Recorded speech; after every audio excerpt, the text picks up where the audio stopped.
இப்போ இந்த சம் எப்படின்னா, இப்போ பெர்சன்டேஜில் எக்ஸாம் ஓரியன்டட் சம்மு. இப்போ ஒரு மாணவர் வந்து மொத்த மதிப்பெண்களை 33% மதிப்பெண் எடுத்தால் தேர்ச்சி பெறலாம். ஆனால் அவர் 25% மதிப்பெண்களை பெற்று 40 மதிப்பெண்களை தோல்வி அடைகிறார் எனில் அத்தேர்வின் மொத்த மதிப்பெண் மற்றும் தேர்ச்சி மதிப்பெண் என்ன? ஆல்ரெடி நம்ம ஷார்ட் வீடியோ போட்டிருப்பேன். அதில் வந்து இப்போ நான் ப்ரீஃபாக வந்து ஒரு 12 கொஸ்டின் இருக்குது. 12 கொஸ்டினுமே இம்பார்ட்டன்ட் கொஸ்டின். கொஞ்சம் வேறு டிஃப்ரென்ஸ் இருக்கும், ஆனால் ஈஸியாக தான் இருக்கும். சரியா? அதே போல் மொத்த மதிப்பெண் 100% நம்ம அச்சீவ் பண்ணிக்கிறோம். பாஸ் மார்க் எவ்வளோ? 33%. அப்போ 33%. இப்போ 25% எடுத்து ஃபெயில் ஆகிட்டார். அப்போ ரெண்டுக்கும் டிஃப்ரென்ஸ் வந்து 8. அப்போ 40 மதிப்பெண்கள் தோல்வி அடைகிறாரா? அப்போ ரெண்டுக்கு டிஃப்ரெண்ட் 8%. 8% equal to 40 mark.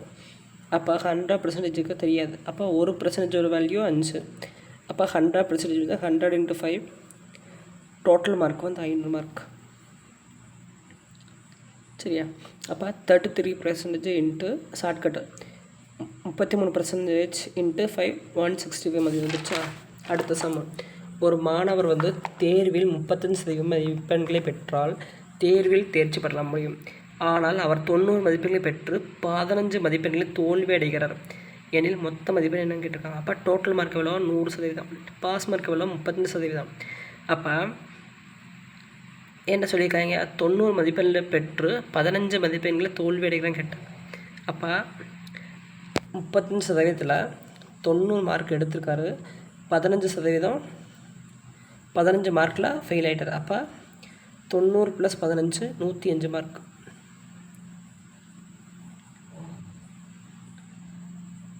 அப்போ 35%. அப்போ 105 மார்க் எடுத்தால் பாஸு. அப்போ 100% ஈக்குவல் டு எக்ஸு.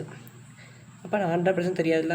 அப்போ எக்ஸ் ஈக்குவல் டு 100 × 105/35. எக்ஸோட வேல்யூ 300. மொத்த மதிப்பெண் தான் என்ன கேட்டிருக்காங்க? மொத்த மதிப்பெண் என்னென்னு தான் கேட்டிருக்காங்க. அப்போ 300. அடுத்த சம். ஒரு தேர்வில் முதல் மாணவர் வந்து 20% மதிப்பெண்களை பெற்று 5 மதிப்பெண்களை தோல்வி பெற்றார். இப்போ 5 மார்க்கில் தோல்வி பெற்றிருக்காரு. இரண்டாவது மாணவர் வந்து 30% மதிப்பெண்களை பெற்று 20 மதிப்பெண்களை தேர்ச்சி மதிப்பெண்களை விட அதிகம் பெற்று தேர்ச்சி பெற்றார் எனில் தேர்வின் மொத்த மதிப்பெண் என்னன்னு கேட்குறாங்க. இப்போ ஒரு மாணவர் வந்து 20% மார்க் எடுத்து 5 மார்க்கில் தோல்வி ஃபெயில் ஆகிட்டார். ரெண்டாவது மாணவர் வந்து 30% மதிப்பெண்களை பெற்று 20 மதிப்பெண்ணை விட தேர்ச்சி மதிப்பெண்ணை விட அதிகம் பெற்று தேர்ச்சி பெற்றார். சரியா? தேர்வி மொத்த மதிப்பெண் என்னன்னு கேட்குறாங்க. இது எப்படி கேட்டிருக்காங்க? First student, second student. ஒரு ஸ்டூடெண்ட் வந்து 20% மதிப்பெண் எடுத்திருக்காங்க. ரெண்டாவது ஸ்டூடெண்ட் வந்து 30 மதிப்பெண் எடுத்து 30 மதிப்பெண்களை பெற்று 20 மதிப்பெண் அதிகமாக வாங்கியிருக்காருமா, ஓவர் ஸ்கோர் வாங்கியிருக்காரு. சரியா? அப்போ முதல் ஸ்டூடெண்ட்ஸ் எவ்வளோ? 20% மார்க் எடுத்து 5 மார்க்கில் ஃபெயிலு. ரெண்டாவது ஸ்டூடெண்ட்ஸ் வந்து 30 மார்க்கு பாஸு, 30 மார்க்கு மேலே 30% எடுத்து 20 மார்க் அதிகமாக எடுத்துருக்காரு. இதை விட அதிகமாக எடுத்திருக்காரு. அப்போ ரெண்டுக்கு டிஃப்ரென்ஸ் எவ்வளோ? 10%. 10% ஈக்குவல் டு எத்தனை?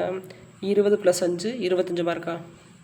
அப்போ 100% ஈக்குவல் டு 10 × எவ்வளோ? 10 × 10. அப்போ இப்போ 100 என்ன பண்ணலாம்? 10 × 10 100 ஆயிரம். அப்படி இது நிற்கலாமா? அப்போ 25 × 10 250 மார்க். அப்போ டோட்டல் மார்க் வந்து 250 மார்க்.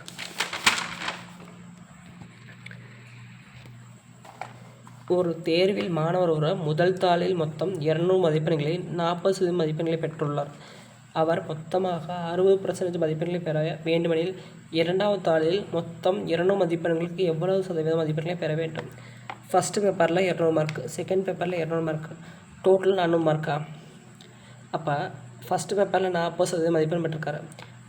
அப்புறம் அவர் மொத்தமாக 60% மதிப்பெண்களை பெற வேண்டுமெனில் இரண்டாவது தாள்களில் மொத்தம் 200 மதிப்பெண்கள் எவ்வளோ இருக்கும்?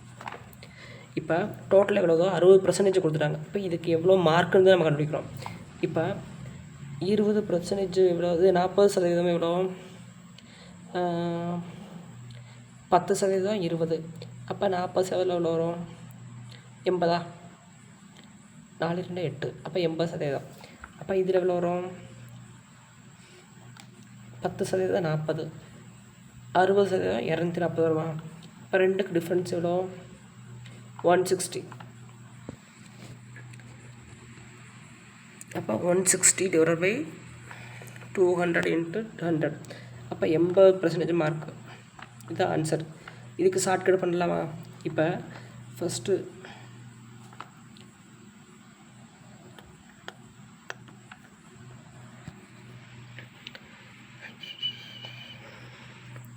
அடுத்த சம் பார்ப்போம். ஒரு கல்லூரி 2 பாடப்பிரிவுகள் உள்ள எம்காம் பாடப்பிரிவில் மொத்தம் 500 மாணவர்களில் 450 பேர் தேர்ச்சி பெற்றுள்ளனர். எம்ஏ பாடப்பிரிவில் மொத்தம் 2000 மாணவர்களில் 1500 பேர் தேர்ச்சி பெற்றுள்ளனர் எனில் அக்கல்லூரியின் கூட்டு தேர்ச்சி சதவீதம் என்ன கேட்குறாங்க? எம்காமில் 500 பேர் இருக்காங்க. 500 பேர் 450 பாஸு. அதே போல் எம்ஏ ஸ்டூடெண்ட்ஸ் வந்து 2000 பேர். 2000 பேர்த்தில் 1500 பேர் பாஸு. டோட்டல் எவ்வளோ எத்தனை ஸ்டூடெண்ட்ஸ் இருக்காங்க? 2500 ஸ்டூடெண்ட்ஸா? 500 + 2000 2500 கூட்டு தேர்ச்சி. அப்போ 450 + ஒரு 1500 எவ்வளோ? 1950 டிவைட் பை 2500 இன்ட்டு 100 டிவைட் பண்ண போட்டால் 78% வருமா? இப்போ என்ன கேட்டிருக்காங்க? கூட்டு தேர்ச்சி சதவீதம் கேட்டாச்சு. அதே போல் இப்போ ஃபெயிலானவங்க எத்தனை பேர் கேட்டாங்கன்னா எப்படி சொல்லலாம்? இது கேட்கல, கொஸ்டின் கேட்கல. இப்போ கேட்டுருந்தாங்க எப்படி பதிலாம்? அப்போ ஃபெயிலானது எத்தனை பேர்? டோட்டலாக எத்தனை பேர் பாஸ்? 2500 பேர். ஃபெயிலானவங்க எத்தனை? 450. இதில் ஒரு 50, இதில் ஒரு 500. அப்போ 550 ஃபெயிலா? 550 டிவைட் பை 2000. டோட்டலாக 2000 பேர் இருக்காங்க. அப்போ டிவைட் பண்ணி பார்த்தா 22% ஃபெயிலு. இந்த மாதிரி டைப்பு இம்பார்ட்டன்ட் கொஸ்டின்.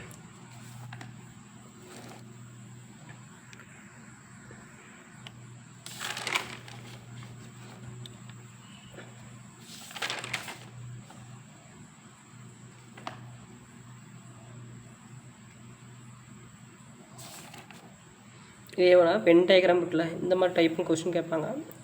சரியா?